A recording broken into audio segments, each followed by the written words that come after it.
December 22nd, 1887. Pineridge, Wyoming territory. The blizzard had come without warning, a white fury that transformed the afternoon sky into a canvas of swirling snow and howling wind. Zachary James watched from the doorway of the Pineridge Ranch bunkhouse as the world disappeared behind a veil of white, his 24-year-old frame silhouetted against the warm glow of the lantern light behind him. "Ain't seen a storm like this since '82, muttered old Pete, the ranch cook, as he stirred a pot of beans on the cast-iron stove. "Nobody's traveling in this," Zachary replied, his voice soft but firm. His hazel eyes narrowed as he scanned the vanishing landscape, hand unconsciously brushing through his thick chestnut hair. Something unsettled him about this storm, a feeling that nagged at the edges of his consciousness. 3 days before Christmas, and Mother Nature had decided to unleash her fury on Wyoming. The festivities planned for the town would likely be subdued if this weather held. Zachary closed the door against the biting cold, turning back to the warmth of the bunkhouse where 6 other cowboys lounged after a day of winter ranch work. "Listen," he said suddenly, raising his hand. The men fell silent. Beyond the howl of the wind came another sound, distant but distinct. The jingling of bells, the creak of wooden wheels, and the panicked whinny of horses in distress. "There's a wagon out there," Zachary said, already reaching for his heavy sheepskin coat. "You can't go out in that, boy," old Pete warned. "That's death waiting with open arms." Zachary's jaw tightened as he wrapped his wool scarf around his neck. "And what's waiting for whoever's out in that storm if we don't?" Before anyone could argue further, the ranch foreman, Bill Turner, rose from his chair. "He's right. Saddle up, boys. No one dies on Pineridge land if we can help it." Within minutes, Zachary and 4 other cowboys were mounted on their sturdiest horses, lanterns hung from their saddles, ropes coiled and ready.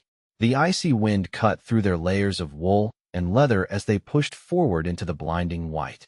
Zachary led the way, some instinct guiding him toward the sounds that grew fainter with each passing minute. "There," he shouted after 20 agonizing minutes of searching, pointing toward a dark shape barely visible through the curtain of snow. It was a stagecoach, listing dangerously to one side, one wheel broken against a hidden rock. 2 horses stood trembling in their traces, while a third lay fallen in the snow. As they approached, Zachary could make out huddled shapes inside the coach, and a driver slumped over the reins, barely conscious. What Zachary couldn't know as he urged his horse forward was that this moment, this rescue on a brutal Wyoming winter night, would forever alter the course of his life and create a legend that would be told in Pineridge for generations to come. Inside the stagecoach, 20-year-old Winifred Johnston pressed her face against the frosted window, her heart leaping at the sight of approaching lanterns. After hours of certain doom, salvation had arrived in the form of riders emerging from the storm like ghosts. "Someone's coming," she cried, turning to the other passengers, an elderly couple and a traveling salesman, all half-frozen despite sharing their meager blankets. The coach door flew open, revealing a snow-covered figure. Frost clung to his eyebrows and the light stubble on his strong jawline, but his eyes burned with determination. Winifred found herself staring into the face of a young cowboy whose presence somehow brought immediate reassurance. "We need to move quickly," he said, his voice steady. "The temperature's dropping. Our ranch is half a mile east. Can everyone ride?" The elderly woman shook her head fearfully. The old man was barely conscious. "I can," Winifred said, her voice stronger than she felt. She'd spent her childhood on her father's horse farm in Missouri before being sent east for schooling. Now, returning west to live with her aunt in Montana, she was grateful for those skills. The cowboy's gaze lingered on her for a moment, taking in her delicate features framed by auburn hair that escaped from beneath her bonnet. Despite the dire circumstances, something passed between them, a current of recognition that neither could explain. "I'm Zachary James," he said, offering his gloved hand. "Winifred Johnston," she replied, accepting his assistance as she stepped from the coach into knee-deep snow, her green traveling dress immediately weighted by the gathering white flakes. Within minutes, the rescue party had reorganized. Winifred rode double with Zachary, her arms wrapped tightly around his waist. The salesman shared a horse with another cowboy, while the elderly couple was carefully secured in blankets and placed on travois hastily constructed from tree branches and ropes. The stage driver, suffering from severe exposure, was placed on the most gentle horse with a cowboy holding him in the saddle. "Hold tight," Zachary told Winifred as they began the treacherous journey through the blinding snow. "Trust your horse, and trust me. We'll get you somewhere warm."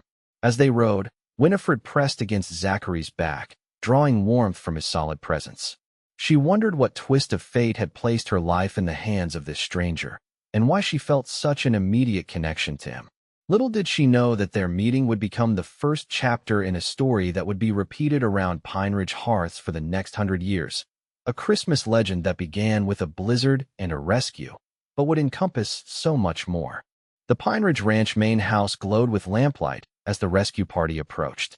The grand structure, built by ranch owner Thomas Miller when he established the place 15 years earlier, stood as a beacon in the storm. The party was greeted by Miller himself, a burly man with a thick beard, and his wife Sarah, who quickly organized the household staff to care for the frozen travelers. "Get them to the fire," Sarah commanded, ushering the shivering passengers inside. "Mary, heat water for baths. John, fetch the doctor." Winifred found herself whisked upstairs to a guest bedroom where a maid helped her out of her frozen garments and into a steaming bath. Only then did the reality of their close call hit her. Tears mixed with the bathwater as the tension of the past hours released. Later, dressed in a borrowed nightgown and robe, she descended to the dining room where the other passengers were already gathered around a hastily prepared meal of stew, bread, and hot coffee. "The doctor says Mr. Henderson will recover," Sarah informed them, speaking of the stage driver. "Though his fingers may never be the same. You're all lucky to be alive. We owe our lives to your cowboys," Winifred said, her eyes searching the room for Zachary. Sarah smiled knowingly. "My husband's men are the finest in the territory, especially young Zachary. He was the one who heard your coach and insisted on going out." Before Winifred could respond, the dining room door opened and Thomas Miller entered, followed by several cowboys still stamping snow from their boots. Zachary was among them, now clean and dressed in fresh clothes, his chestnut hair still damp from washing. When his eyes met Winifred's, the same inexplicable connection flared between them. "Our guest will be staying through Christmas," Miller announced. "This storm isn't letting up anytime soon, and the path to Montana won't be clear for at least 2 weeks." He turned to the rescued travelers. "Consider yourselves welcome at Pineridge Ranch. We've already sent word to town about your safe arrival." Winifred's heart fluttered with the realization that she would be spending the holiday season here, with Zachary nearby. The thought both thrilled and frightened her. She had never felt such an immediate attraction to anyone before. What she couldn't know was that Zachary was experiencing the same bewildering emotions, or that the coming days would test them both in ways neither could imagine. After dinner, Zachary approached her hesitantly. "Miss Johnston, how are you feeling?" "Much improved, Mr. James," she replied, aware of Mrs. Miller watching them with interest. "I wanted to thank you properly for saving us. Your courage was remarkable." He shook his head, a slight blush coloring his cheeks. "Any man would have done the same. But not any man did," she said softly. "It was you." Their conversation was interrupted by the arrival of Dr. Simmons, who insisted on checking all the passengers for frostbite. As Winifred followed the doctor to the study, she glanced back at Zachary, who remained watching her with an intensity that warmed her more than the roaring fire. Later that night, as Winifred lay in her borrowed bed listening to the continuing howl of the blizzard outside, she wondered what twist of fate had brought her to this place, to these people, to him. She had been traveling to Montana with reluctance, sent by her father to live with his sister after refusing a marriage proposal from the son of his business partner. Now, stranded in this Wyoming valley, Winifred felt as though she'd been granted an unexpected reprieve, a chance to breathe before continuing toward a future she hadn't chosen. Little did she know that downstairs in the bunkhouse, Zachary lay awake thinking of her, equally puzzled by the connection that had sparked between them, and equally unaware of how the coming days would change everything. December 23rd dawned clear and frigid, the storm having blown itself out overnight. The world outside had been transformed into a glistening wonderland of white, with snowdrifts reaching the windowsills of the ranch house. Winifred rose early, donning a simple blue dress loaned by Sarah Miller. When she entered the dining room for breakfast, she found Zachary already there. deep in conversation with Thomas Miller about the condition of the cattle after the blizzard. "Good morning, Miss Johnston," Miller greeted her. "I hope you slept well despite the circumstances." "Very well, thank you," she replied, her eyes briefly meeting Zachary's before focusing on her plate. "Zachary will be escorting some of our hands into town today to collect supplies and inform families about the delay," Miller explained.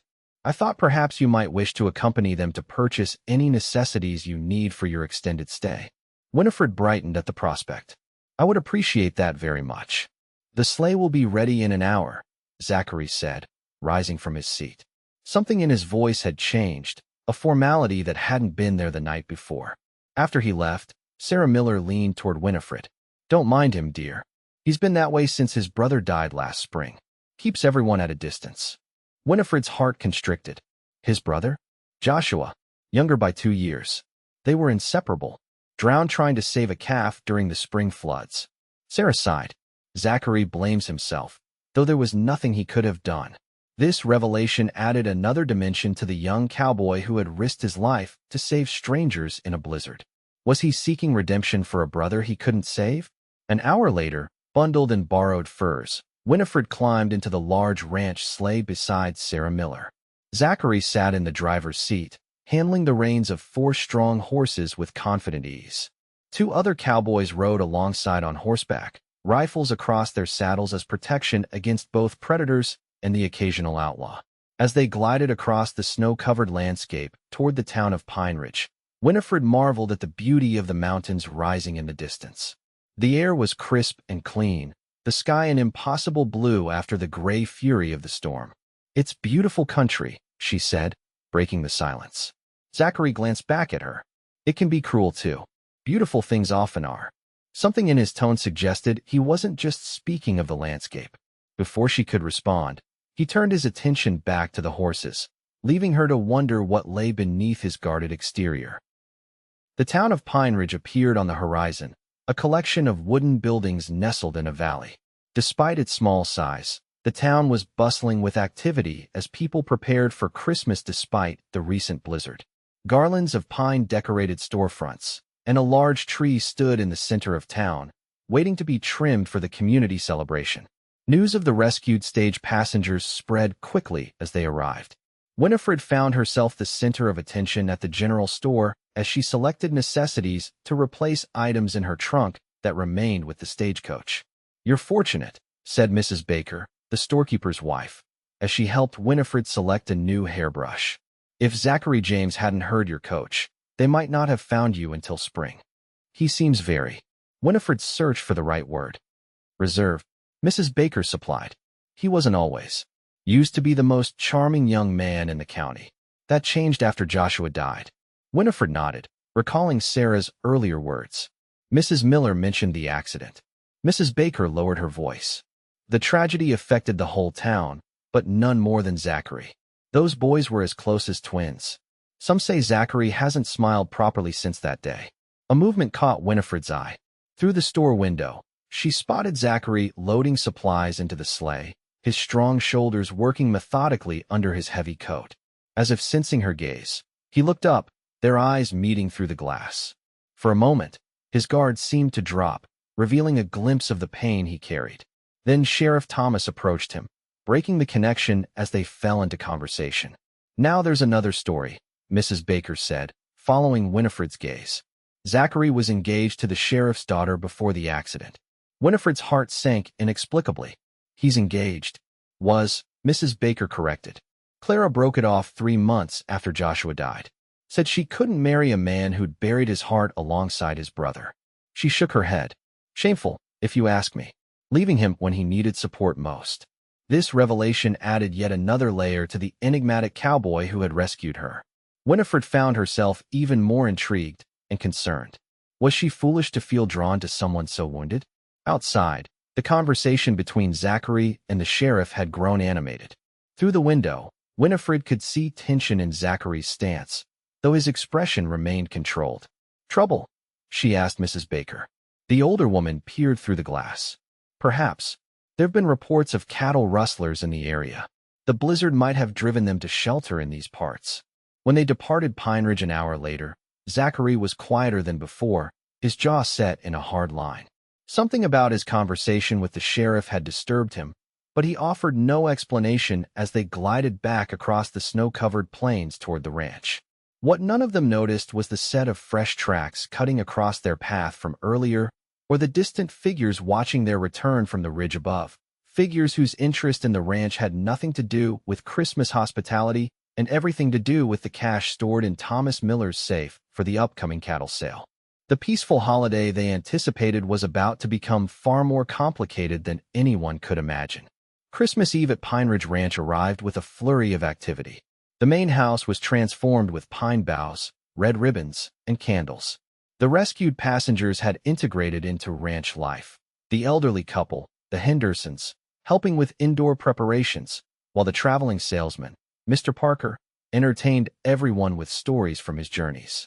Winifred found herself drawn into the warmth of the household, assisting Sarah Miller with Christmas baking and decoration. Throughout the day, she caught glimpses of Zachary as he moved between the main house and the bunkhouse, carrying firewood, delivering messages, his strong hands always busy. Each time their paths crossed, that same inexplicable connection flared between them, though he maintained his distance, his formality never quite dropping.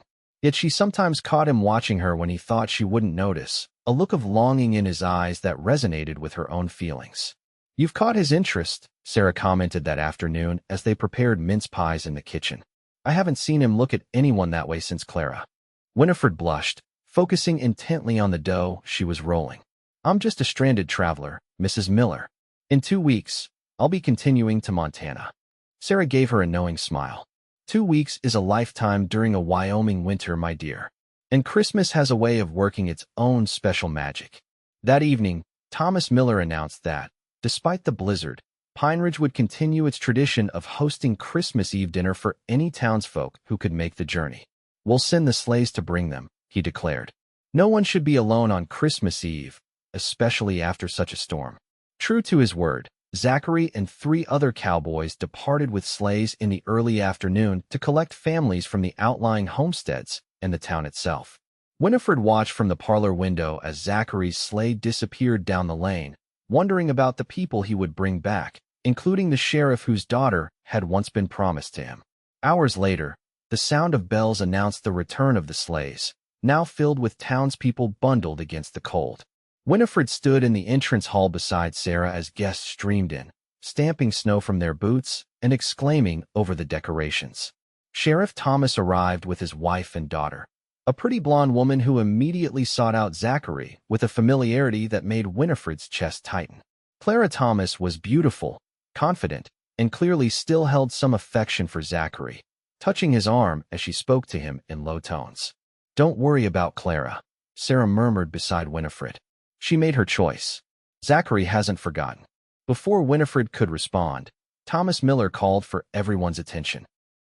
"Friends and neighbors," he announced, raising his glass. "This Christmas Eve is special not only because we gather after such a fearsome storm, but because we celebrate the courage of our cowboys who, 3 nights ago, rescued 5 souls from certain death in that same blizzard." Cheers erupted as Miller gestured toward the rescued passengers, including Winifred. "Let this Christmas remind us all of the importance of extending our hands to those in need," Miller continued. "Now, let us celebrate with food, music, and fellowship." The evening unfolded in a blur of new faces, delicious food, and music from a fiddle and piano. Winifred found herself welcomed warmly by the townspeople, though she noted curious glances exchanged whenever she and Zachary were near one another. It was late in the evening when Zachary finally approached her, offering a cup of punch. "You seem to be enjoying yourself, Miss Johnston," he said, his formal tone belied by the warmth in his eyes. "Everyone has been very kind," she replied. "Though I feel somewhat like a curiosity, the girl rescued in the blizzard." A ghost of a smile crossed his face. "You're more than that to them now. You're part of a Christmas legend in the making." "A legend?"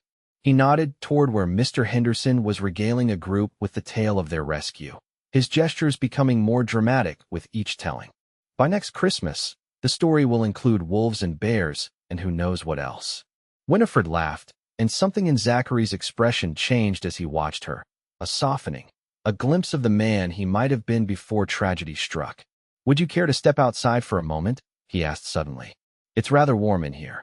Heart quickening, she nodded, allowing him to lead her to a side door that opened onto a covered porch.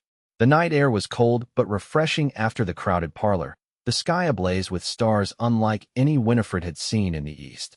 "It's beautiful," she breathed, gazing upward. "This is why I stay," Zachary said quietly. "After everything, I couldn't leave this land." It was the most personal statement he'd made to her, an offering that felt significant. "Your brother would want you to find joy again," she said gently. He stiffened beside her. "You've heard the stories." "Some," she admitted. "Enough to understand why you risked your life in that blizzard." He turned to face her, his expression vulnerable in the starlight. "What do you mean? You couldn't save him. So you save everyone else you can." The truth of her words struck him visibly. For a moment, Winifred feared she had overstepped, but then something broke in his carefully maintained facade. His shoulders sagged slightly, his eyes closing briefly. "No one has ever said that to me before," he whispered. Winifred reached out, touching his arm lightly. "Sometimes it takes a stranger to see what those closest to us cannot." Their eyes met, and in that moment, the connection between them deepened into something neither could deny. Zachary leaned forward slightly, his intention clear. The door behind them burst open, shattering the moment. One of the ranch hands stood there, his expression urgent. "Zach, riders approaching from the North Ridge. Mr. Miller says to get everyone inside." The peaceful Christmas Eve celebration was about to take an unexpected turn, one that would test them all in ways they couldn't imagine, and cement the legend of this Christmas for generations to come. The ranch house transformed in minutes from festive gathering to fortress. Thomas Miller directed men to douse lights near windows, while women and children were ushered to interior rooms. Sheriff Thomas took command of the armed men, positioning them strategically throughout the house. "Could be nothing," Miller said to the assembled guests, his voice calm but firm. "Could be travelers seeking shelter like our stage passengers. But with the cattle money in the safe for tomorrow's buyer, we're taking no chances."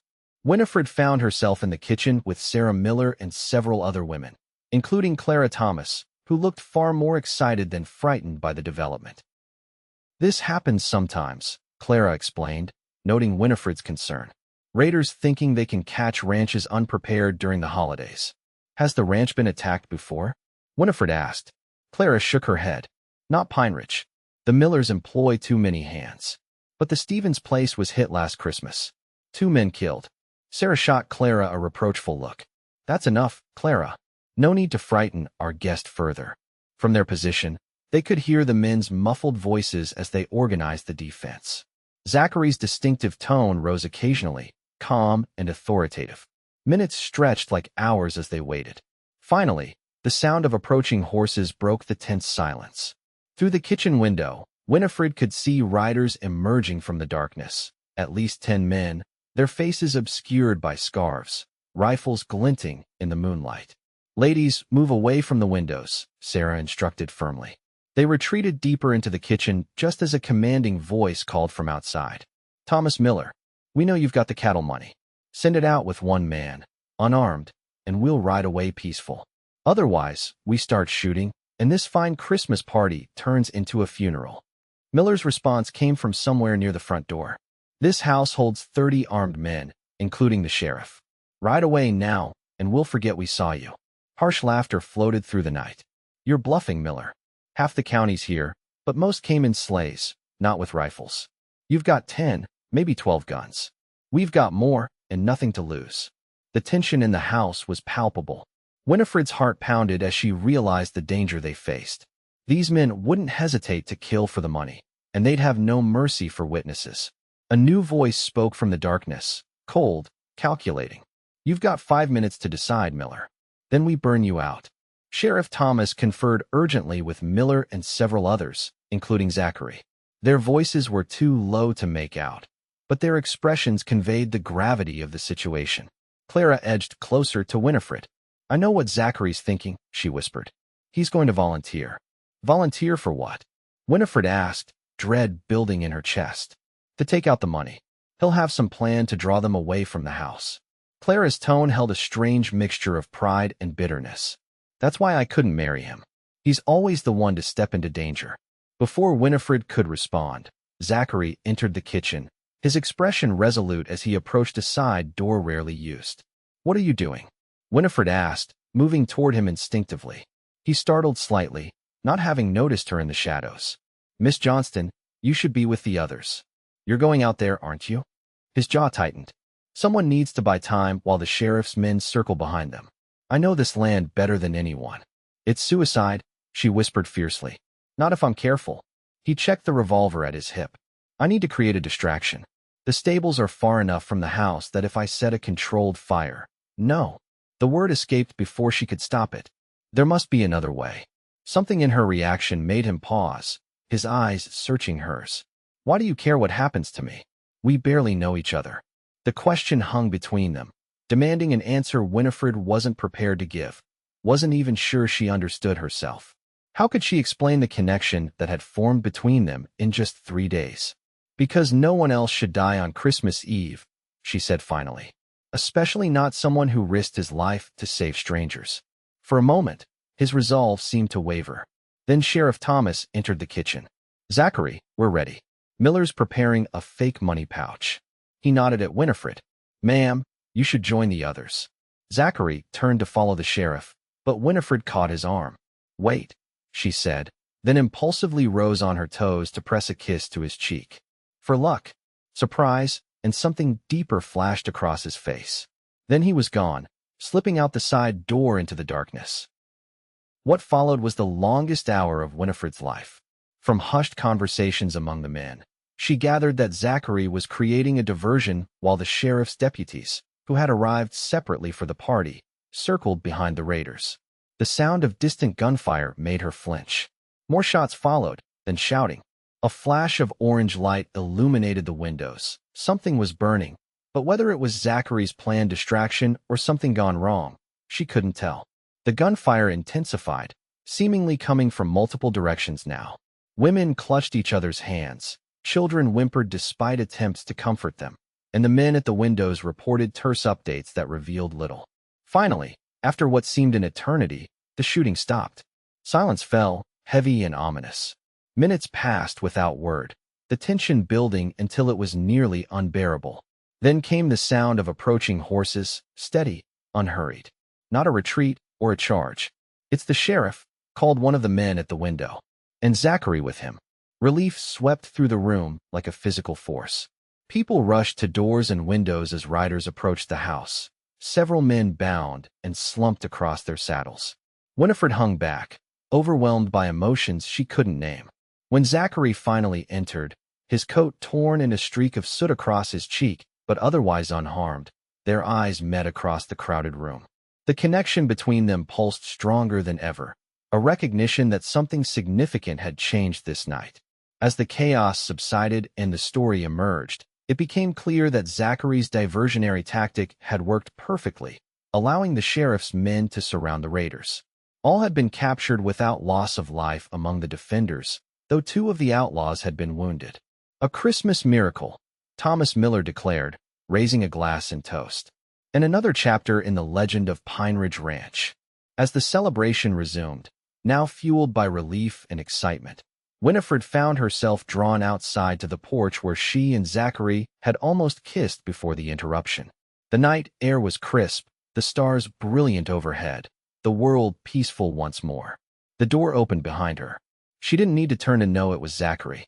"You shouldn't be out here alone," he said, coming to stand beside her at the railing. "It's freezing. I needed a moment to process everything." She glanced at him. "You could have been killed." He shrugged slightly. "But I wasn't. Thanks to your luck." The reference to her impulsive kiss brought heat to her cheeks despite the cold. It seems to have worked. They stood in companionable silence for a moment, both aware of unspoken possibilities between them. "When do you leave for Montana?" he asked finally, his voice carefully neutral. "As soon as the pass clears. Perhaps a week, maybe 2. The prospect of leaving, which had seemed merely inconvenient before, now felt like an approaching sorrow. "I see." He turned to face her fully. "Miss Johnston, Winifred, I know we've only just met, but I feel as though—" The door opened again, spilling light and sound onto the porch. Clara Thomas stood framed in the doorway, her expression tightening as she took in their proximity. "Zachary, your presence is required. Sheriff Thomas wants to thank you properly for your bravery." Her emphasis made clear that her father's gratitude wasn't the only one being offered. Zachary's jaw tightened almost imperceptibly. "Please tell the sheriff I'll be there shortly." Clara hesitated, clearly wanting to say more, but finally retreated inside. The interruption had broken the moment, and whatever Zachary had been about to confess remained unspoken. "You should return to the celebration," he said formally. "You're the guest of honor, after all." Winifred nodded, disappointment washing through her. As she moved toward the door, she paused. "Zachary." "Yes. I'm glad you came back safely." A smile, small but genuine, crossed his face. "So am I, Winifred. So am I." As she rejoined the Christmas Eve festivities, Winifred couldn't help but wonder what might have been said had Clara not interrupted, and whether there would be another chance before her departure for Montana separated them forever. What she couldn't know was that fate had more in store for them both before this Christmas legend would reach its conclusion. Christmas Day dawned clear and brilliant, the world outside blanketed in pristine white. After the excitement of the previous night, the ranch settled into quieter celebrations. The townsfolk who had stayed overnight began departing after breakfast, sleighs and wagons forming a procession back toward Pineridge. Clara Thomas made a point of embracing Zachary publicly before leaving, her intentions clear to everyone watching. Winifred pretended not to notice, busying herself with helping Sarah in the kitchen, though her heart sank at the display. As the house emptied, Thomas Miller announced that the traditional Christmas dinner would be served at 4, with special places for their blizzard guests, as the rescued passengers had come to be known. "This Christmas will certainly be remembered," Mrs. Henderson commented as she helped Winifred arrange pine boughs on the mantel. First the rescue, then the raiders. Quite the adventure for an old woman who thought her exciting days were behind her. Winifred smiled. "It seems Pineridge Ranch has a flair for the dramatic. And for romance," Mrs. Henderson added with a knowing glance. "I've seen how that young cowboy looks at you, my dear, and how you look at him." Heat rushed to Winifred's cheeks. "We barely know each other." The older woman patted her hand. "Some hearts recognize each other instantly. My Herbert and I were the same. Knew within a week we'd spend our lives together. 52 years now, and I've never regretted a day." Winifred's thoughts turned to her father's expectation that she would marry William Blackwell, the son of his business partner, a match of convenience and commerce rather than affection. Her refusal had prompted her exile to her aunt's home in Montana. "My father would say such quick attachments are foolish," she said softly. "And what does your heart say?" Mrs. Henderson asked. Before Winifred could answer, Sarah Miller entered the parlor. "Winifred, dear, could you take these mittens to Zachary? He's at the stables checking on the horses. The poor boy left his by the fire last night, and it's bitter cold out there." She held out a pair of thick wool mittens. Heart quickening, Winifred accepted the errand, donning her borrowed coat and boots before stepping out into the crisp afternoon air. The walk to the stables took her across the ranch yard, now cleared of snow by the hands. The sky above was a perfect blue, the sun bright, but offering little warmth. The stable doors stood partially open, golden lamplight spilling out onto the white ground. Inside, the air was warm and fragrant with hay and horses. Zachary stood at the far end, his back to the door as he examined the leg of a chestnut mare.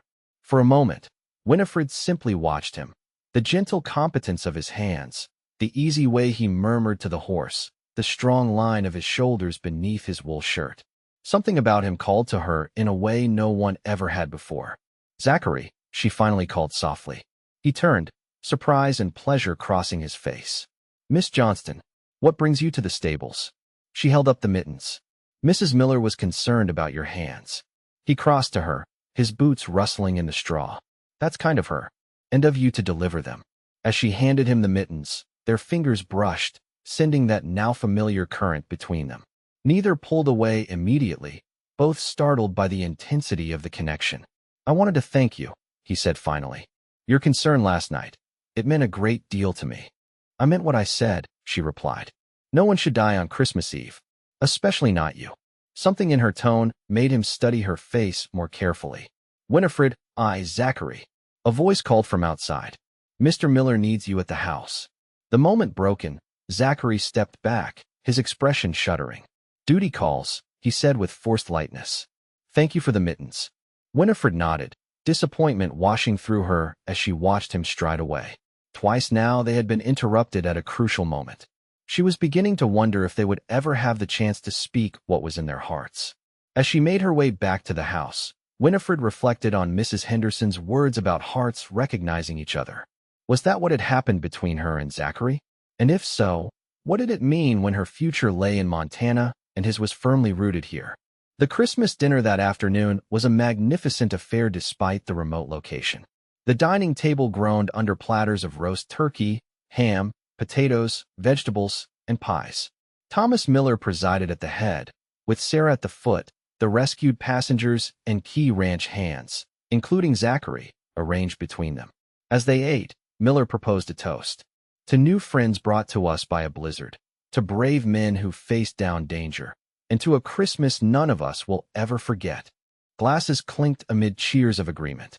The conversation flowed freely, the shared adventures of the past days having formed bonds that would normally take months to develop.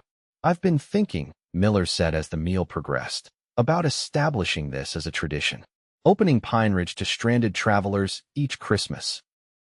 A wonderful idea, Sarah agreed. This house was built for hospitality. We could call it the Blizzard Christmas Tradition, suggested Mr. Parker, the traveling salesman. In honor of our adventure. And Zachary's heroism, added Mrs. Henderson. All eyes turned to the young cowboy, who shifted uncomfortably under the attention. I just did what needed doing, he said modestly. And that's exactly why it deserves remembering, Miller declared. In years to come, folks will gather at Pineridge each Christmas and tell the tale of the Blizzard Rescue and the Christmas Eve Raiders. And of the cowboy who saved them all, Winifred added softly, her eyes meeting Zachary's across the table. Something passed between them in that moment, an acknowledgement of the bond that had formed, unexpected and powerful. After dinner, as twilight gathered outside, the company retired to the parlor for music and games. Mr. Parker proved talented at the piano, while Mrs. Henderson revealed a lovely singing voice despite her years. The atmosphere was one of warmth and friendship, the perfect conclusion to an extraordinary Christmas. It was during a lively game of charades that Winifred slipped away to the library, seeking a moment of quiet to collect her thoughts. The events of the past days had left her emotionally drained, yet strangely exhilarated. In less than a week, she had faced death in a blizzard, witnessed an armed confrontation, and, most unsettling of all, found herself falling for a man she barely knew.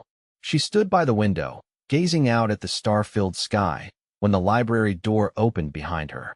She turned to find Zachary in the doorway, hesitation clear in his stance. I saw you leave, he explained. I wanted to make sure you were all right. Just needed a moment of quiet, she assured him.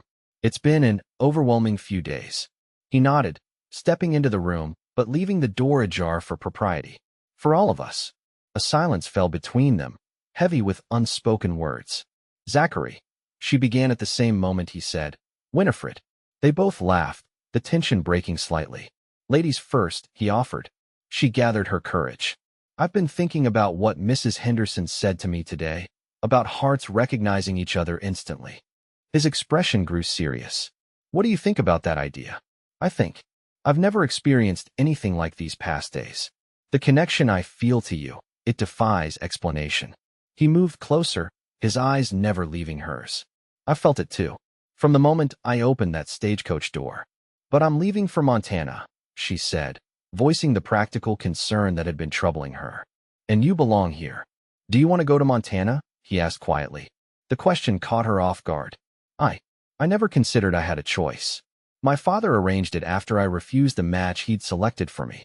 Understanding dawned in Zachary's eyes. You're running from an unwanted suitor. Not running, she corrected. Being sent away until I come to my senses and agree to marry William Blackwell. And will you? Come to your senses, that is? She shook her head firmly. Never. I won't marry without love, no matter what my father says. Then stay, he said simply. The words hung in the air between them, momentous in their implications. Stay, she echoed. Here, in Pineridge. His voice grew more confident. The town needs a schoolteacher. Mrs. Miller mentioned you studied at that women's college in Massachusetts. Wellesley. she supplied automatically, her mind racing. But I don't have any teaching experience. You're more qualified than anyone currently in town. He took another step toward her. Winifred, I know this is sudden. I know we've only just met. But something happened when I found you in that blizzard. Something I can't explain and don't want to lose. Her heart pounded as he continued. I'm not proposing marriage, not yet. That would be too much, too soon. But I'm asking for a chance. Stay in Pineridge, take the teaching position, get to know me properly. And if, in time, you find that this connection between us is as real and lasting as I believe it to be. He left the sentence unfinished, the future it suggested hanging between them like a promise. What about Clara? Winifred asked, needing to be certain. Clara made her choice last spring, he said firmly. When she decided I was too broken to love after Joshua's death. She was wrong. I wasn't broken, just grieving. And now, she prompted when he hesitated. Now I feel more alive than I have in months. Because of you. The sincerity in his voice was unmistakable. Winifred's heart swelled with emotion as she considered his offer. Stay in Pineridge. Build a new life away from her father's control. Explore this extraordinary connection with Zachary. I need to write to my aunt, she said finally. Explain why I won't be arriving. Hope bloomed in Zachary's eyes. Does that mean? Yes, she said, a smile spreading across her face.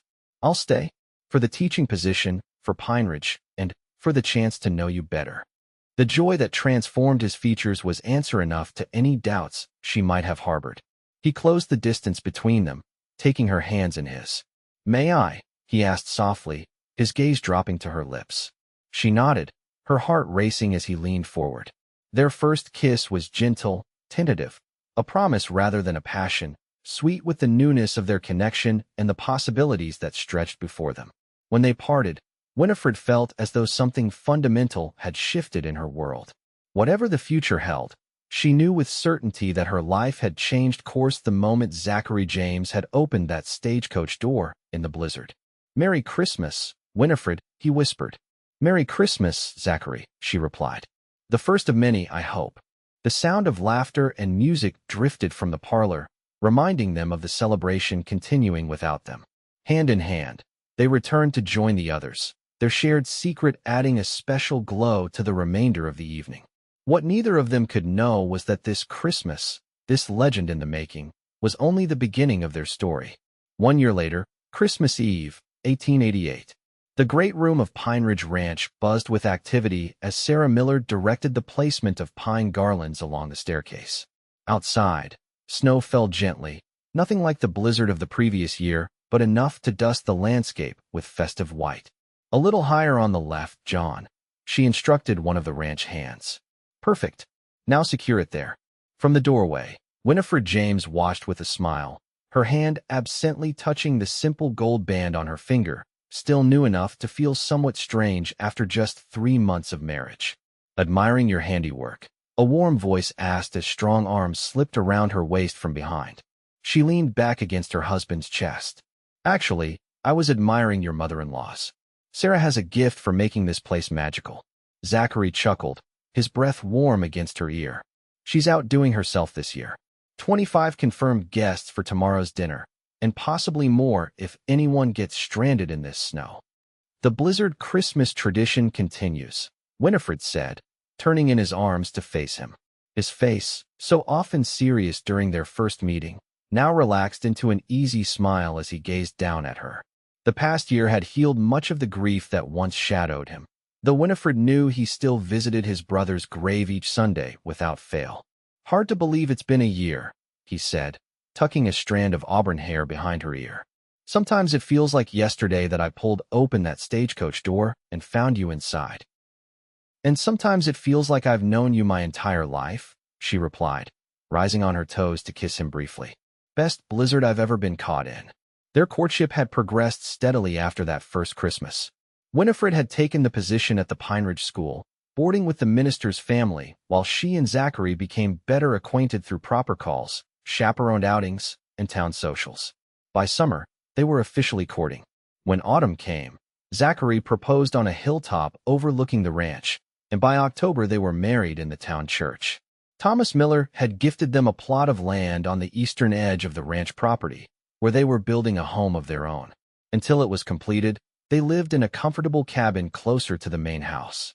"The first sleigh from town just arrived," Sarah called from across the room. The Hendersons. Winifred and Zachary exchanged delighted glances before hurrying to greet their special guests. The elderly couple who had shared their stagecoach ordeal had become dear friends, corresponding regularly throughout the year. "Mrs. Henderson, Mr. Henderson." Winifred embraced them warmly as they entered, their faces ruddy from the cold. "How wonderful to see you. We wouldn't miss the first anniversary of the Blizzard Christmas for anything," Mrs. Henderson declared, patting Winifred's cheek affectionately before turning to Zachary. "And how is married life treating our hero?" Zachary's arm slipped around Winifred's waist. "Better than I deserve, Mrs. Henderson." Throughout the afternoon, more guests arrived, families from town, neighboring ranchers, and even Mr. Parker, the traveling salesman who had arranged his route specifically to return for the occasion. Sheriff Thomas came without Clara, who had married a banker from Cheyenne in the spring and moved away. As twilight approached, Thomas Miller gathered everyone in the great room, raising his glass in what had become a tradition. "Friends, neighbors, and honored guests," he began, his voice carrying over the assembled crowd. "1 year ago tonight, a blizzard brought strangers to our door, followed by danger that tested our courage and resolve. From those events was born not only a tradition of Christmas hospitality, but also," he nodded toward Winifred and Zachary, "a love story that will be told in Pineridge for generations to come." Cheers and applause filled the room as Zachary pressed a kiss to Winifred's temple, his expression one of profound contentment. "To the Blizzard Christmas," Miller concluded his toast. "May it remind us always that sometimes the greatest gifts arrive unexpectedly, through hardship and danger, to change our lives forever." "To the Blizzard Christmas," echoed the guests, glasses raised high. As the celebration continued around them, Zachary led Winifred to a quiet corner of the room. "I have something for you," he said, reaching into his pocket.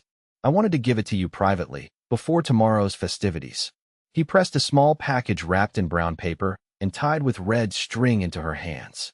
Curious, Winifred unwrapped it carefully to reveal a delicate silver ornament shaped like a snowflake, with their names and the date of the blizzard engraved in the center.